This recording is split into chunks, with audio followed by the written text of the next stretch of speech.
चलिए बेटा, इस सेशन पे अपन लोग एक्टिविटी 2 पर डिस्कशन करेंगे। एक्टिविटी 2 क्या कहता है देखते हैं।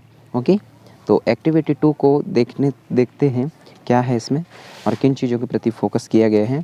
इससे पहले हमने एक्टिविटी फर्स्ट कंप्लीट कर लिया था, याद है आपको? यस, एक्टिविटी 2 में है take 2 similar plates, place on of the plates in sunlight and keep the other under shade. इसको भी आई थिंक मैंने बता दिया था कि किस तरीके से ये कंप्लीट की गई है, एवेपोरेशन की प्रोसेस और इवेपोरेशन की प्रोसेस। इसको फिर भी चलिए देख लेते हैं।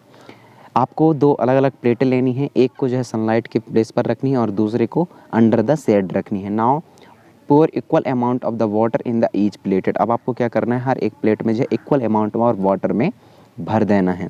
Make sure that water does not spill over, और आपको ये भी ध्यान रखना है कि जो वाटर है वह इधर उधर ना बहे या स्पिल ना हो। Observe two plate after 15 minute, आपको 15 मिनट के बाद जो है दोनों प्लेटों को क्या करनी है, देखनी है कि क्या आपको दिखाई दे रहा है। Does the water see to disappear, तो आप देखेंगे कि कुछ ऐसे प्लेट रहेंगे या कुछ दोनों में से कोई ऐसा प्लेट होगा जिसमें वाटर जो है पूरी तरीके से गायब हो चुके होंगे। तो क्यों ये गायब हो गए और क्या रीज़न था इसके पीछे? From which plate does it despaired first, फिर आप जो है ऑब्जर्व करने की कोशिश करिए कि वह कौन सा प्लेट था जिसमें सबसे पहले वाटर जो है डिस्पेयर्ड हुआ, मतलब गायब हो गया। And what is the source of the heat for this evaporation, और यह प्रोसेस जो एवेपोरेशन की हुई तो इसके पीछे जो हीट का सोर्स क्या था source? During the day time sunlight fall on the water in ocean, river, lake और पॉन्ड्स। क्या है ड्यूरिंग द डे टाइम, मतलब दिन के टाइम पे जो है जो सनलाइट है वह फॉल होती हैं, गिरती हैं। कब, कहाँ बेटा? वाटर पर गिरती हैं, सच एज ओशन पे, रिवर पे, लेक पे, पॉन्ड्स पे, वेल पे। And these field and other land area also receive sunlight. As a result, water from all these places continuously change into a vapor, और इन सभी जगह से जो है due to the sun presence of sunlight the water क्या होता है बेटा, वेपर के फॉर्म पे कन्वर्ट होने लगता है, वेपर के फॉर्म पे कन्वर्ट होता है। As a result water from these places continues change into the vapor, however the salt dissolve in the water are left behind, और यदि किसी भी वाटर पे यदि सॉल्ट प्रेजेंट है तो क्या होता है, जो वाटर है वह तो इवेपरेट होकर के ऊपर चली जाती हैं, लेकिन सॉल्ट जो है वहीं जमा का जमा रह जाता है। तो यदि हम बात करें सॉल्ट समुद्री या ओशन वाटर से किस तरीके से आप लोग सॉल्ट को आपको मिलती है, तो उसमें सेडिमेंटेशन की प्रोसेस अपनाई जाती है, जिसके थ्रू समुद्र के बाहर यानी कि बीच वाले एरिया पे बड़े बड़े गड्ढे कर दिए जाते हैं और उन गड्ढों में समुद्र के पानी को भर दिया जाता है। जैसे ही डे टाइम होता है और सनलाइट जब उन गड्ढों में पड़ती हैं या हिट करती हैं तो वहाँ इवेपोरेशन के थ्रू जो है वाटर तो इवेपोरेट हो जाता है, लेकिन जो है सॉल्ट पार्टिकल्स जो रहते हैं वह वहीं की वहीं सेडिमेंट हो जाते हैं, यानी कि नीचे जम जाते हैं, और इस तरीके से हमें बाहर बाद में उन गड्ढों से उन सॉल्ट को निकाल लिया जाता है। और वही यही प्रोसेस रहती है ओशंस के जो वाटर रहते हैं या खट्टा वाटर रहता है, तो उसमें से सॉल्ट वाले जो वाटर रहते हैं उसमें से किस तरीके से सॉल्ट को अलग किया जाता है। तो यही इवेपोरेशन के मेथड को ही अपनाई जाती हैं।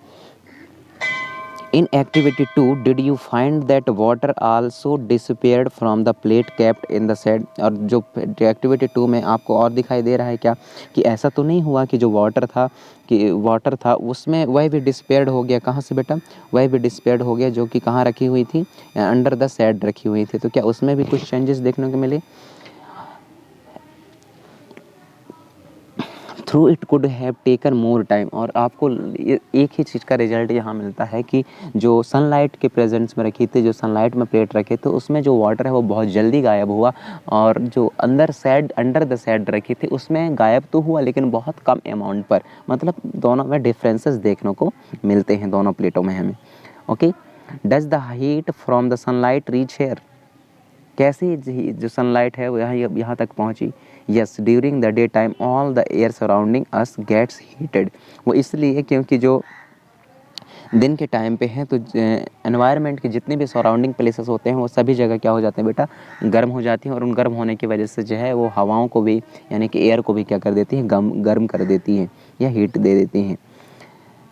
और इसी वजह से this warm air provide heat for the evaporation of water in the shade. और जो छाँव में रखी हुई थी जो प्लेट और जिसमें पानी रखा हुआ था, तो यही गर्म हवाएं जो हैं उसको क्या करने लगी, हीट प्रोवाइड करवाई, जिसकी वजह से वहाँ भी इवेपोरेशन की प्रोसेस कंप्लीट हुआ। और कहीं ना कहीं इसके रीज़न हमें देखने को मिला कि कुछ अमाउंट ऑफ वाटर जो कि अंडर द शेड रखी हुई प्लेट थी उसमें से भी क्या हो गई, गायब हो गई या डिस्पेयर हो गई। ओके,